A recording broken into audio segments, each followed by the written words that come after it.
The story that I'm going to share with you guys today, submitted by a follower that wanted me to share this psych ward story, is about someone that went through the psych system as a young person, faced abuse, not being heard and understood by staff, being gaslit by family, ultimately institutionalized, traumatized, but they made it out. Now, why is it important that we share these stories? One, it's important that we share multiple angles of experience from these psych wards. Some people, they go in and they come out completely unscathed. They sing the praises of the psych wards and everything that they have to offer, and they sum up the entire system with their own experience. But not everybody has that experience. Some people experience being misdiagnosed, over-medicated, gaslit by people that are supposed to help them. And these things happen so often. If you guys could see my email inbox and just my DMs full of people where if I could make a chart of all the similarities that people say that they experienced in the psych ward, good, bad, ugly, all the problems and all of the mishaps show that there's a systemic issue with how these wards operate and why there are so many people that get caught up. And it really seems the more vulnerable you are, the more likely or susceptible you are to be a victim of the system. Shout out to all my survivors and shout out to everybody that is looking for a better way.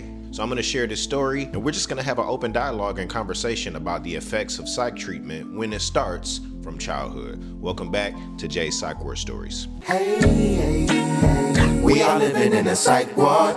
I'm quite sure this is psych ward. I'm quite sure. Welcome to Jay's Psych Ward Stories, man. I'm really glad to be here and to be in this space where I take my 7+ years of experience working in psych wards, talking about the things that we often don't hear in a public setting, which is the truth of what goes on beyond those walls. Now, there are workers there, they have their experiences, but sometimes even they don't see the system for what it is, the limitations that it presents, the problems and pathways that they create for patients to follow and to be stuck in, often leaving them unfulfilled or worse off than when they came to the unit in the first place. But let's get to this story because this is a big one. A personal testimony to share. Hello, I have quite the story to share, which includes struggles with mental health and flaws with the healthcare system. It all starts when I was 8 years old. I had severe anger issues and I was taken to the ER for that. I was sent back home to be a hazard to myself and my family. It's worth noting that I also had an abusive babysitter at the time that was dismissed after I brought the issue up during the screening questions, where they ask if anyone has physically or sexually abused you at home or anywhere else. They said I was too young and probably didn't know what they even meant. It felt like they were just running through the questions and didn't actually want to go into it, but they had to. And it could have helped me and many other children if they would have done something.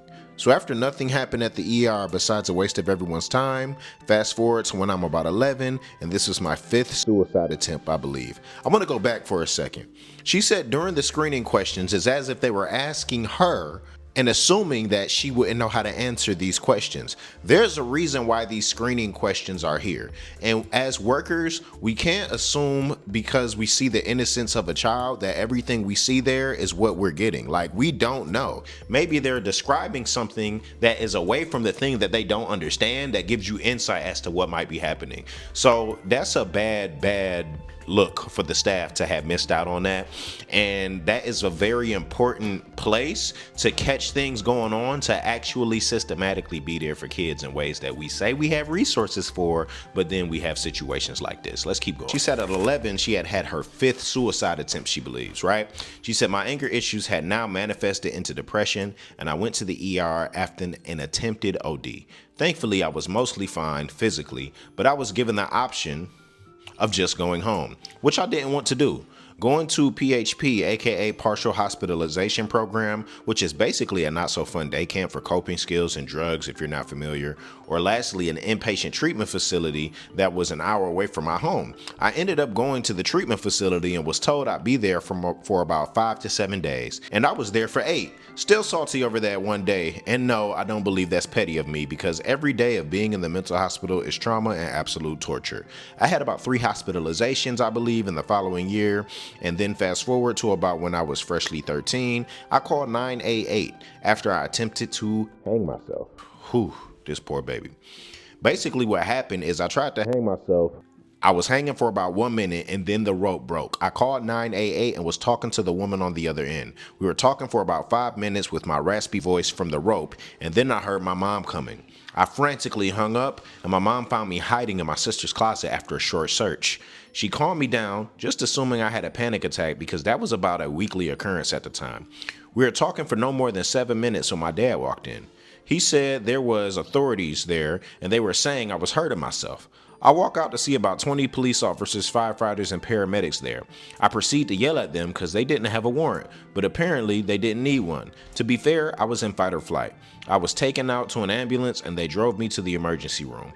During the probably half hour they were in my home, I remember my dad asked if they brought the whole station to my house, and they responded, pretty much. Also, they said they expected to carry someone out in a body bag or on a stretcher, but I did walk out on my own. Now that does give some added insight to how like these police situations work, and it is in one sense endearing that the whole station will come out on behalf of a child. Sometimes people like to call teenagers moody at this point, and are they moody? Absolutely, because their body is changing, they're going through all types of different mental, physical changes, and then you couple that with already having been through the psych system, been put on medication, been through traumas that had you acting all types of angry and things that just aren't natural to the frequency of a child. Like, yeah, them teens are gonna come roaring in and probably do a number on anybody that's relating to them, and most definitely the person that is the host of those emotions. So I have a lot of empathy for what she was going through at that time. Let's keep going and see how this story ends. My noisy neighbors were blowing up my family's phones because of all the emergency vehicles on the street. About 8 months after that, I had attempted to OD again and was unsuccessful. The next morning, I told my mom I was just feeling sick, because I was, and so I stayed home from school. I then was at home alone that morning, and Google told me I should go to the ER, but I couldn't because I couldn't drive then. So Google then told me to call 911.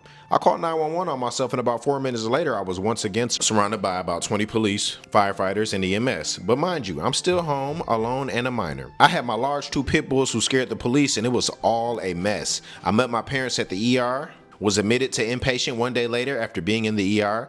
At the ER, people told me I was okay to be transferred to the mental hospital, but I said no, I'm still very nauseous. They insisted I could go, but they were wrong. On my ride to be transferred, I knew I was going to throw up, but I was in a patient transport vehicle. So what did they do? Roll down the back window so I could puke on the highway onto a car going 60 miles per hour.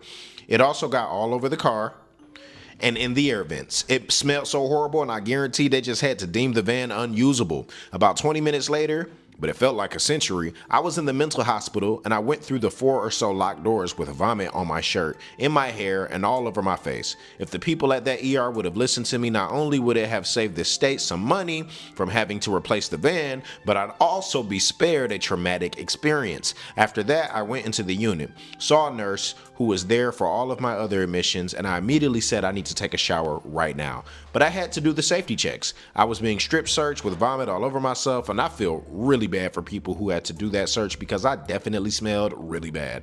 Later in that mental hospital stay, I was meeting with the doctor, and I told them I wanted to step down on my meds because I was at the max amount that the FDA approved, and I was only 13 and about 100 pounds and 4'11", but I was also open to non-medicine forms of treatment. But he said those would have no effect, and now looking back, I believe he was just against those because he wouldn't profit off prescribing them as much, and he actually said, let's put you on 2 more meds starting at the same time and starting on the full dose and not even weaning on. So I said hell no, and said if I don't get to wean down, I'll just not take any meds. So I refused meds and went through withdrawal for 2 weeks in the hospital and slept for maybe 10 hours total during those 2 weeks. Oh my goodness.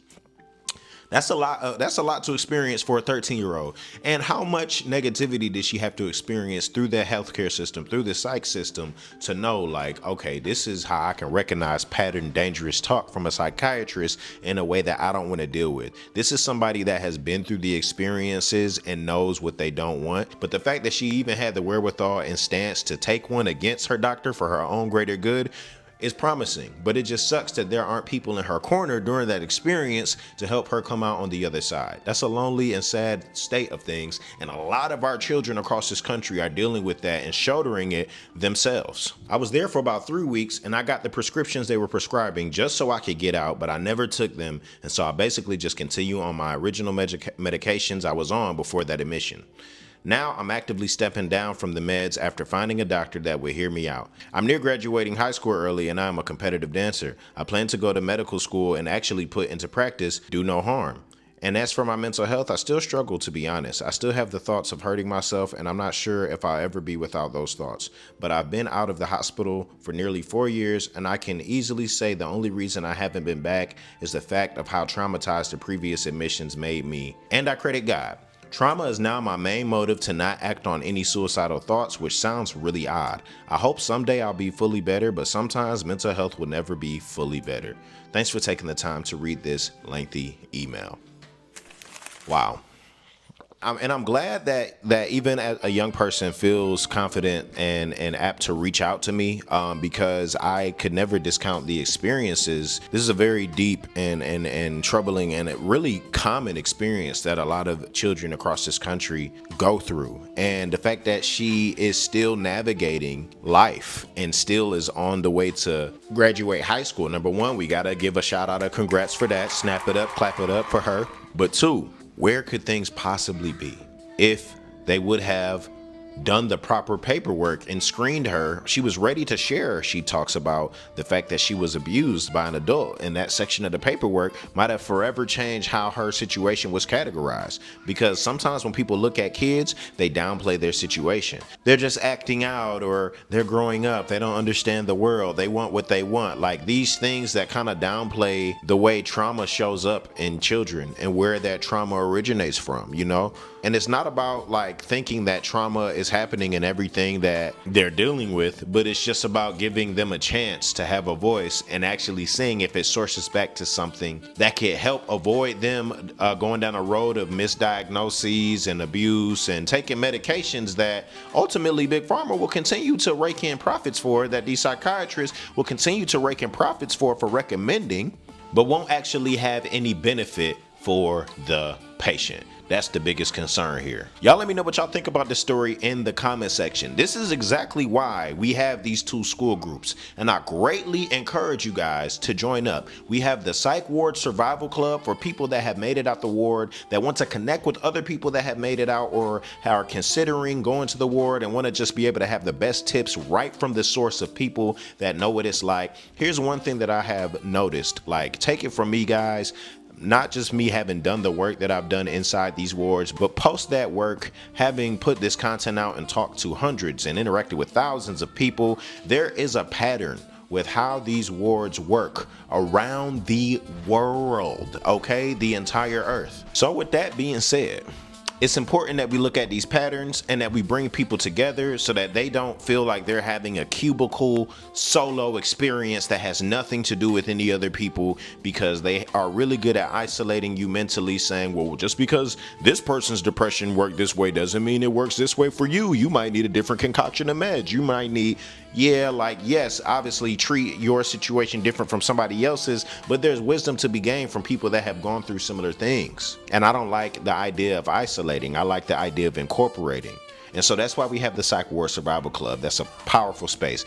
Get into that, join the class so that you can get the Psych Ward Survival Guide for free, and I'll walk you through exactly how to navigate the psych system and to know your rights so that you can not only advocate for yourself, but ask your doctor the right questions and come out as unscathed as possible.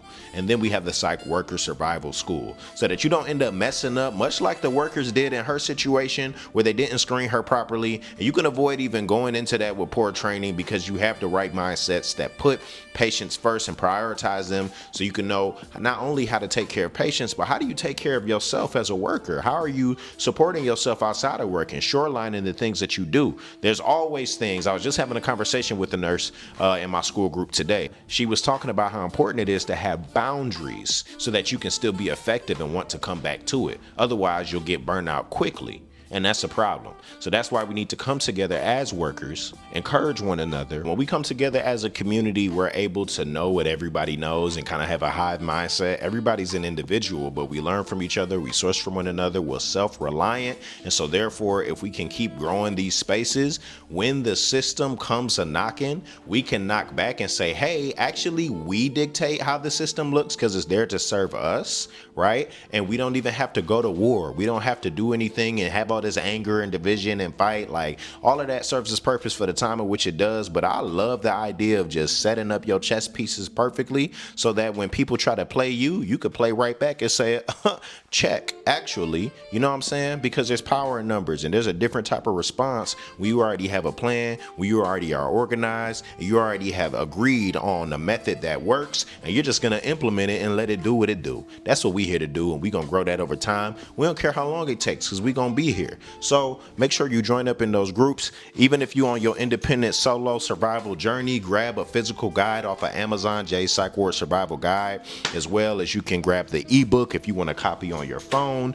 I recommend this as a gift. Like if you want to drop off a bunch of copies to mental wards, to psych wards, so that patients can have access to these things, that would be an amazing thing that you could do. Somebody was just emailing me about how they wanted to get this in their local library before we had physical copies, and their librarian was just like, yeah, we love to have this, but let's get the physical copies. I wish I could find that email, but now we got the physical copies. But that's just an idea that you can take and do for yourself. I want to be able to dedicate way more time to this. Like, this is not something that is full time right now. We're building and all the channels are there, but we just have to continue to water our plants, right? And eventually this will grow into something where we can do way more, but we have to grow from where we're at. And you guys are a big part of that. And so I appreciate you guys for grabbing the book, for joining the community, joining the paid tier, for grabbing some merch. We got some meaningful merch, right? With some mental health sayings on there, some quotes that I think are fitting, funny, but that we can relate to, vibe with, you know what I'm saying? So head over to the Psych Ward Warehouse.